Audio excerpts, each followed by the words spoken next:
$60,000 a month. That was the price I set for selling 5 years of my life, trading my freedom for my family's safety. But on the first night in that gold-drenched palace in Lagos, my body betrayed the agreement. I fainted. Before Mr. Chinedu Okoro, the terrifying African business tycoon, could even touch me, I collapsed, crippled beneath the weight of the cold contract. Now, I wasn't just afraid of him. I was terrified that the contract, with its staggering monthly payment, would be revoked, and our ruin would be the price I had to pay for my weakness. Eleanor, Ellie, Vance. The name felt foreign, yet it was now tightly bound to a new destiny. I, a woman who grew up under the grey skies of Manchester, now found myself stranded in the scorching heat and indescribable chaos of Lagos, Nigeria. The city was a living contradiction, an ocean of people, a deafening traffic cacophony, and behind it all, insane luxury. 3 years after my father's passing, the burden on the Vance family fell squarely on my shoulders. I struggled with odd jobs, but it was never enough to cover the mounting debts, my mother's medical bills, and my younger brother's school dreams. I was at rock bottom, staring into the gaping black hole of financial destruction. In that darkness, a light, or perhaps a gilded trap, appeared. The offer of a contract marriage with an African business titan, Mr. Chinedu Okoro. He was a figure whose name was etched onto the walls of global stock exchanges, a man with immeasurable wealth. His compensation, 90 million rupiahs every single month, an amount that surpassed my wildest dreams, enough to wipe out all our family suffering and ensure their comfort for life. 90 million rupiahs. That's not just money, that's freedom. But what must I sacrifice for that freedom? When Chinedu's lawyer, Mrs. F.A., first placed the thick contract file before me, my hands and feet went numb. The offer felt fundamentally immoral, a transaction of the soul. Yet, Mrs. F.'s face, cold and professional, assured me Mr. Okoro merely needed an official companion for a few years, a wife who wouldn't cause trouble, and most importantly, someone who desperately needed his money. I, Eleanor Vance, with my heap of debt back in England, was the most perfect candidate for this cold, loveless role. I read every line in that contract repeatedly. Every legal term felt like barbed wire wrapping around my heart. However, one clause always stood out, as if written in blood. The wife is obligated to fulfill all the physical and emotional needs of the husband during the period of the contract marriage. That clause was the true price of the 90 million rupiahs, money for their safety, exchange for my surrender. The decision was a terrible internal battle. Every rational reason urged me, "Sign it, Ellie, for them." Finally, my trembling hand reached for the pen, and I scribbled a signature that felt like the sealing of my own fate. I officially became a multi-million-dollar transaction object, a wife bought, not loved. Arriving in Lagos was an overwhelming sensory shock. Sweltering heat, the smell of exhaust fumes mixed with spices, and the contrasting view between bustling traditional markets and magnificent skyscrapers on Victoria Island. Chinedu Okoro's residence in Ikoyi was a minimalist palace, a monument to power that felt both silent and deeply intimidating. I felt like a hummingbird thrown into a Gaian golden cage. The wedding day unfolded in a chilling silence. There was no grand party, just legal formality. I wore a beautiful dress, but it felt like a uniform. I was the holder of the 90 million rupiahs contract, and today was my inauguration. Then he appeared, Chinedu Okoro. He was the very incarnation of power, tall, muscular, with exotic dark skin, and his eyes, sharp, scanning, full of authority of a man accustomed to giving orders and never being the fight. He wasn't just rich, he was a force of nature. When his large hand grasped mine in front of the bored-looking registrar, a cold electric current shot through my body. It was the touch of ownership. In seconds, I, Eleanor Vance from Manchester, had become Mrs. Okoro in Lagos. My heart felt bitter. I had secured the money, but at what cost? Would I be able to fulfill the promise I made for that nominal 90 million rupees? Or would I be destroyed by his inevitable demands? That question became the poison coursing through my veins, corrupting every small hope for the future. That night, our first night in the luxurious master bedroom, which felt more like an execution chamber than a bridal suite. Small candles flickered, casting dancing shadows on the marble walls. The excessive scattering of red rose petals on the silk sheets felt ironic, even sickening. The manufactured romantic atmosphere clashed violently with the terror raging in my soul. $60,000 a month. The obligation clause. That figure didn't stop buzzing in my ears. It was a sledgehammer pounding against my nerves. Tonight was the determining factor of whether I was worthy of receiving that first payment. I was a contract wife, and a contract wife must fulfill her duties. I had to surrender myself. There was no room for emotion, only the performance demanded by the black and white agreement. The greatest fear gnawed at my sanity. What if he demanded something I couldn't give? What if I disappointed him? The thought of Mrs. F.A. tearing up the contract, taking back all the promises, and letting my family plunge back into the abyss of debt was an unbearable horror. I stood rigidly, staring at my own reflection in the large mirror. I saw a beautiful woman with eyes filled with dread.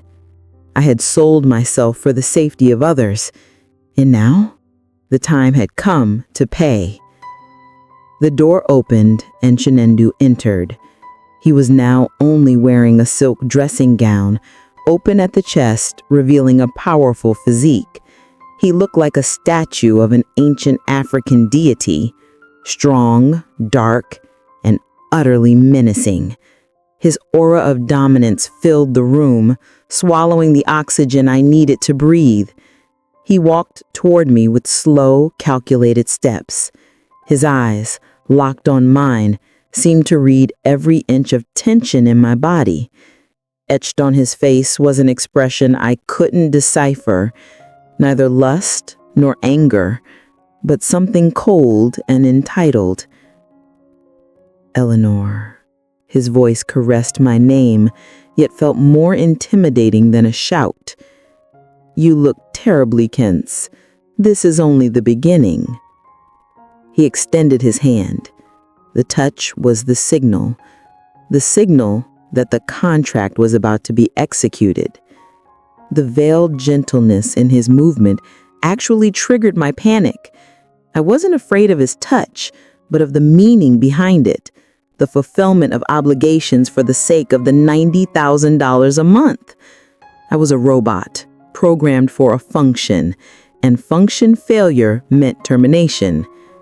The mental load was simply too heavy.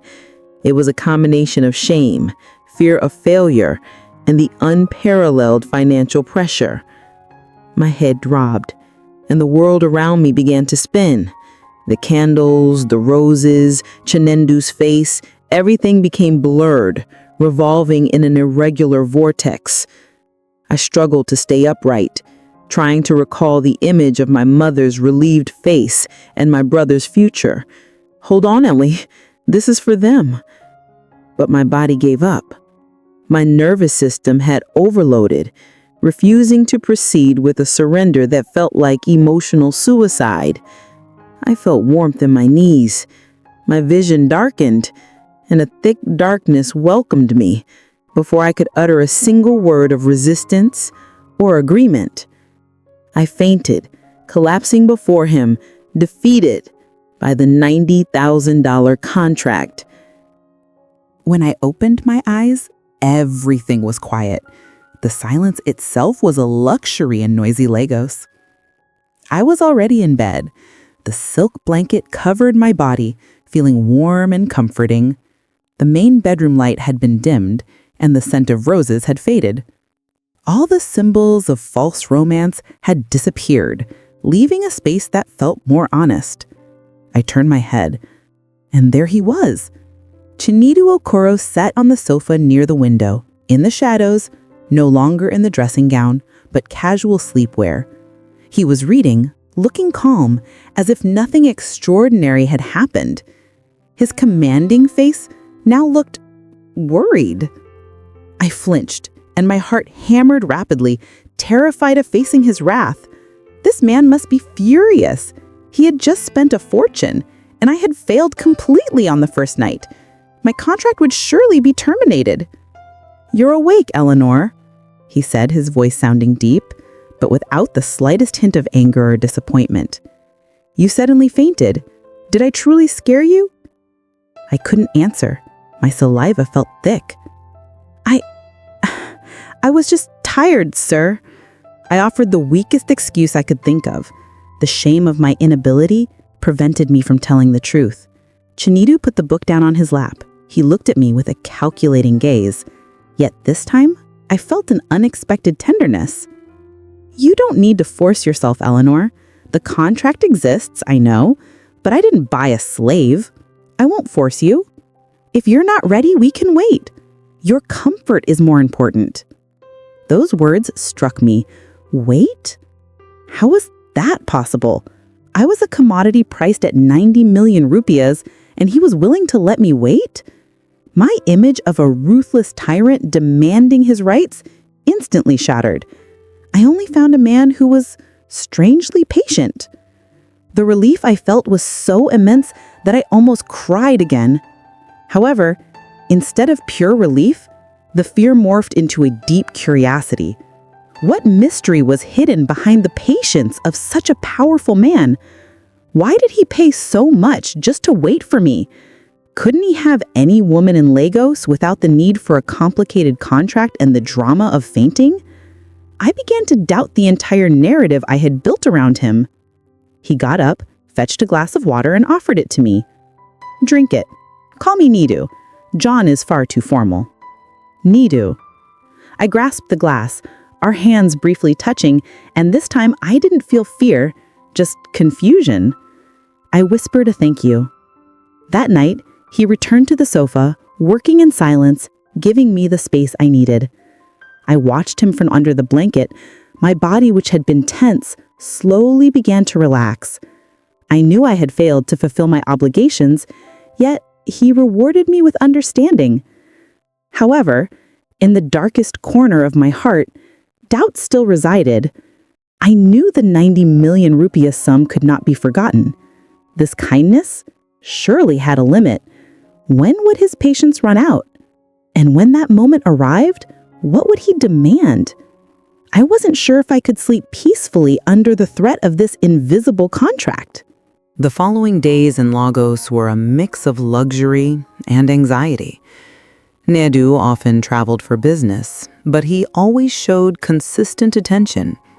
He sent me short messages asking how I was. He brought me exotic fruits I'd never seen. He gave me a credit card with no limit. All amenities were available, as if I were a cherished wife, not a contract spouse. His constant thoughtfulness actually became a new torment.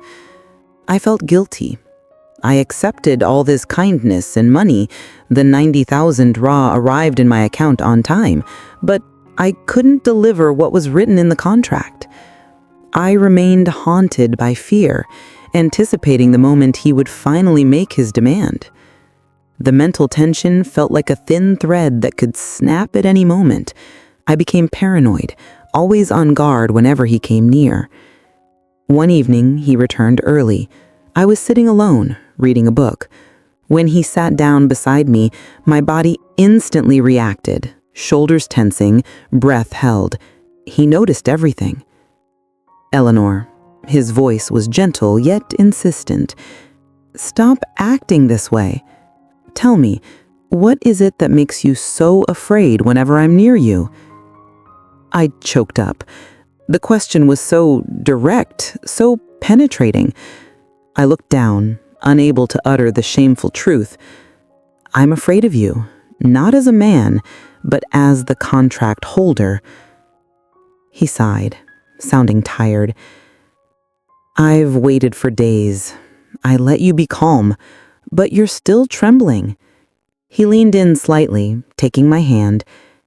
"Eleanor, listen to me carefully.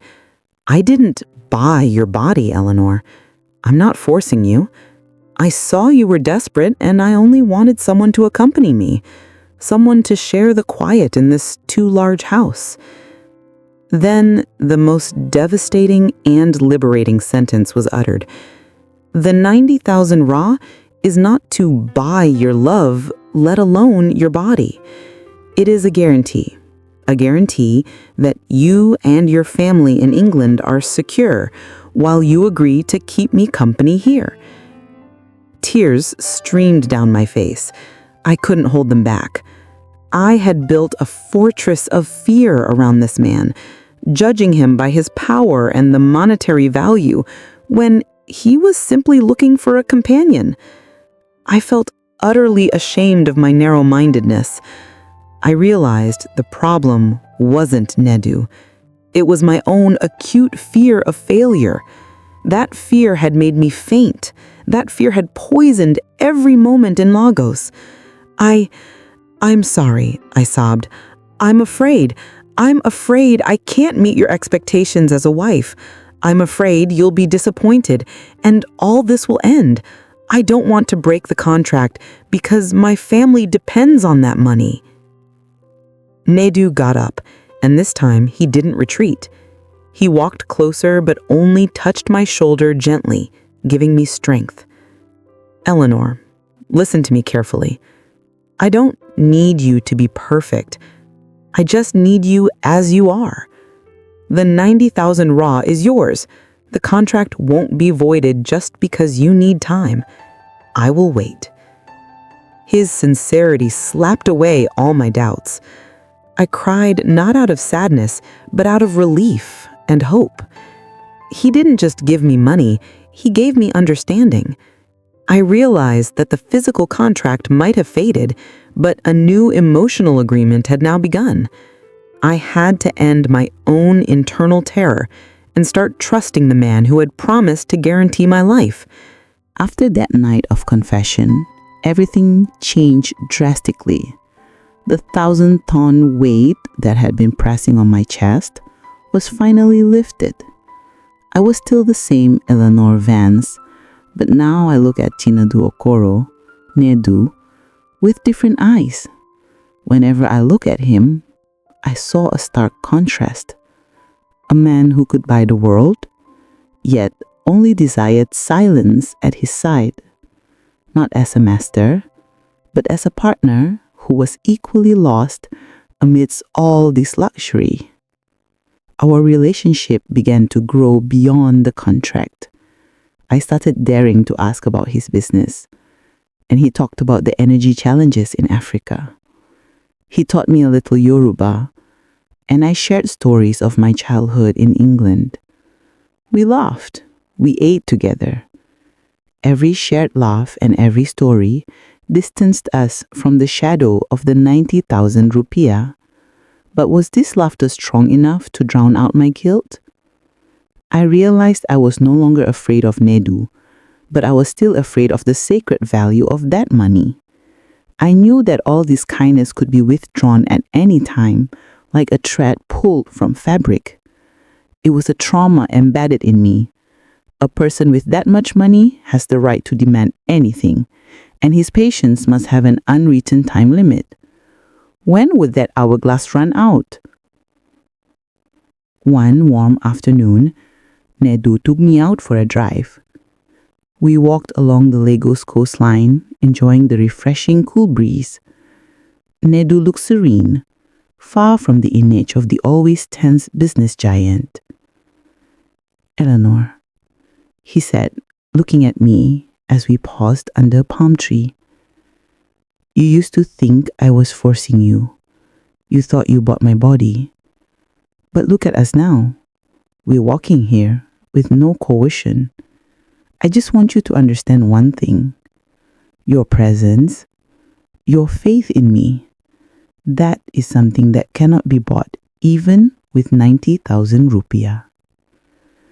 These words touched the most sensitive part of my soul. A thorn felt lodged in my heart.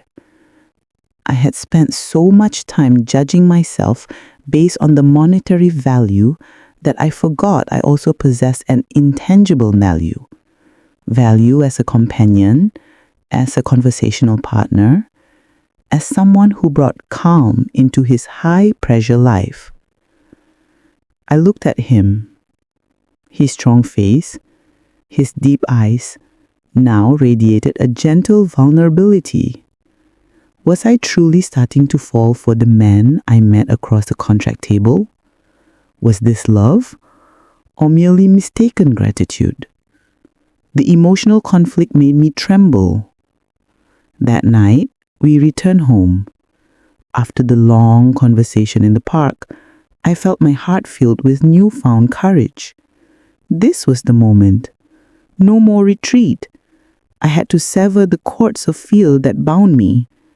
I walked towards him as he was reading on the sofa.